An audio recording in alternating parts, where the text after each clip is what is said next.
आप देख रहे हैं सौगंध टीवी, सौगंध वतन की। आज मोदी जी के प्रधानमंत्री की इज्जत हो रही है, जो आज तक किसी इतने प्रधानमंत्री की रिस्पेक्ट नहीं मिली है। तो ये तो भाई ऊपर क्या है प्राकृतिक का, तो इससे लड़ने के लिए सबको शक्ति मिले और सब एक दूसरे से हाथ मिला के मदद करें जहाँ पर ऐसी विपदाएं आती हैं। मैं यही कहना चाहता हूँ। आप हर उसकी एक एक चीज़ पे बारीकी से नज़र आप डालिए तो आपको क्लियर पता चल जाएगा कि ये कहीं की कोई एजेंट है। ये आज जो है वो यहाँ वो हुए और अब पाकिस्तान वाले क्या करें, नहीं नहीं नहीं नहीं, ये हमारे यहाँ कहीं है ही नहीं है। तुम अपना पल्ले झाड़ रहे हो कि हर आदमी को अपनी सत्ता वो है, और जब दूसरे के सत्ता का समय आया तो हर आदमी जो है वो दुश्मन को भी यहाँ भारत के अंदर खड़ा करके जो है कुछ करवाना चाहता है। तो मैं आपस में एकता बनाए रखने के यही करता हूँ कि हमारे देश के जो लोग हैं, चाहे किसी भी मजहब के हों, आपस में एकता बना के रखो, किसी से भ्रमित ना हो, और इस देश को और ऊपर जैसे कह रहे हैं ना, आज बहुराष्ट्र एक हमारा बन रहा है देश। आज मोदी जी के प्रधानमंत्री की इज्जत हो रही है, जो आज तक किसी इतने प्रधानमंत्री की रिस्पेक्ट नहीं मिली है। तो मैं कहता हूँ जितने भी सब लोग मिलके इस देश को ऊंचा उठाए। प्राकृतिक आपदा आती हैं, आती रहेंगी, जाती रहेंगे। लोग उसमें दोष हम प्राकृतिक को ही देते हैं। किसी इंसान को अगर यही चीज़ किसी दुर्घटना में किसी आपस में लड़के मरते तो बहुत बड़ा बवाल हो जाता है। पर प्राकृतिक आपदा आती है जो जानवरों को भी नहीं बख्शती है, जो बेजुबान जानवर होते हैं ना, उनको भी नहीं बख्श पाती है। तो ये तो भाई ऊपर क्या है प्राकृतिक का, तो इससे लड़ने के लिए सबको शक्ति मिले और सब एक दूसरे से हाथ मिला के मदद करें जहाँ पर ऐसी विपदाएं आती हैं। मैं यही कहना चाहता हूँ। आपका क्या मानना है, सीमा हैदर को नागरिकता मिलनी चाहिए, वापस भेजना चाहिए? देखिए, बिल्कुल नहीं नागरिकता मिलनी चाहिए।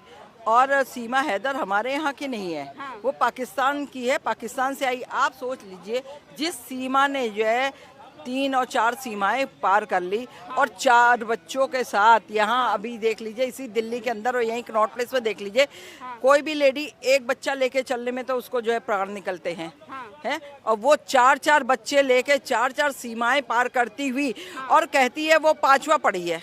ठीक है जी, हम जो है पोस्ट ग्रेजुएट है और मैं डॉक्टर हूँ, लेकिन जो है मैं अभी ढंग से खुद मोबाइल चलाना नहीं आता है। आप उसको देखिए कि वो मोबाइल और इंटरनेट की दुनिया में कितनी उनका कहना है कि वो 5 ही पास है। वो कई लैंग्वेज जानती है बोलना। हम लोग हिंदी बोल लेंगे, इंग्लिश बोल लेंगे। ठीक है जी, ज़्यादा है क्योंकि हमारे पास संस्कृत थी, हमारा सब्जेक्ट था, इसलिए हमें संस्कृत आती है। मैं संस्कृत भी बोल सकती हूँ। बाकी टूटी फूटी भाषाएं अपने यहाँ की और भी हैं जो वो बोल लेते हैं, लेकिन इसका मतलब वो तो बहुत सारी भाषाएं बोलती। यहाँ आप आकर के आपने देखिए कि कितनी परफेक्ट होकर के आई है, कितनी बढ़िया से हिंदी बोलती है। आप ये देखिए पहनावे में कितने ढंग से यहाँ की लेडीज साड़ी नहीं पहन पाएंगी जितने ढंग से वो साड़ी पहनती है। आप हर उसकी एक एक चीज़ पे बारीकी से नज़र आप डालिए तो आपको क्लियर पता चल जाएगा कि ये कहीं की कोई एजेंट है, ये पाकिस्तान की कोई एजेंट है। इसने वो भी छुपा के रखा कि इसका भाई आर्मी में है, आर्मी में जो है वो भेजी गई आर्मी वालों की तरफ से। ठीक है, ऐसे उसके पास कोई पैसे नहीं, कुछ नहीं है, करोड़पति। तो जो एजेंसियों का शक है कि वो जासूस हो सकती है, तो कहीं ना कहीं वो हो सकती है। बिल्कुल हो सकती नहीं, बिल्कुल वो जासूस है, 100% वो जासूस है जी। और सबसे बड़ी बात आप ये देखिए, आज जो है वो यहाँ वो हुए और अब पाकिस्तान वाले क्या करें, नहीं नहीं नहीं नहीं, ये हमारे यहाँ कहीं है ही नहीं है। तुम अपना पल्ले झाड़ रहे हो क्योंकि वहाँ से तुमको रिपोर्टिंग आराम से होती रहेगी। अब वो डफल लड़का है जो है पबजी और ठबजी के चक्कर में जो है उसको लेके बगल में बैठा हुआ है। ऐसों को तो लेके बगल में पहली बात बैठना ही नहीं चाहिए। पबजी तो बहुत लोग खेलते हैं, तो क्या सबके रिलेशन आपस में बन जाते हैं? कोई कहीं से, कोई कहीं से, कोई कहीं से जुड़ा हुआ है। ऐसे तो फिर कई सीमाएं भारत में ऐसी सीमाएं आ जाएंगी, और इतनी सीमाएं आ जाएंगी कि सीमा पे जो है वो बैन लगाना भी मुश्किल पड़ जाएगा। तो आप ये देखिए, जो आर्मी के, जो एयरफोर्स के लोग जब भी युद्ध हुआ है और पाकिस्तान ने उनको पकड़ा है, अरेस्ट किया, कहाँ डाला है? पहले देखिए, उससे पहले की जो सरकार, मोदी जी से पहले की जो भी सरकारें थी, किसी ने भी कभी किसी के कान में जू रेंगी? किसी ने ये सोच लिया कि हमारे जो है ये मिलिट्री के लोग हैं जो भारत की रक्षा सरहद पे करते हैं, वो गए हैं, खो गए हैं, तो कहाँ खो गए हैं? उनको ढूंढने की किसी ने कोशिश करी है? तुम सीमा के रिश्तेदार सारे बने बैठे हुए हो हैं। जो लोग यहाँ पे इस समय जोर जोर चिल्ला रहे, नहीं सीमा को शेल्टर देना चाहिए। क्यों शेल्टर देना चाहिए? हमारा बंदा नाव, मान लीजिए नाविक है, कई बार तूफान आता, ये आता है और उसमें वो उधर चला जाता है। ठीक है, वहाँ वो लोग पकड़ लेते हैं, उसको कितना टॉर्चर करते हैं। तब कोई नहीं सोचता कि तूफान आया था तो उस धोखे में ये यहाँ आ गया होगा बह करके नाव के साथ में, तो लाओ हम इसको पूछें और बात करके और हिंदुस्तान को सौंपें। हैं तब किसी के यहाँ पे कान में जू नहीं रेंगती है कि नहीं भाई हमारा नाविक गया है, उसको वापस छोड़ो इधर की ओर को।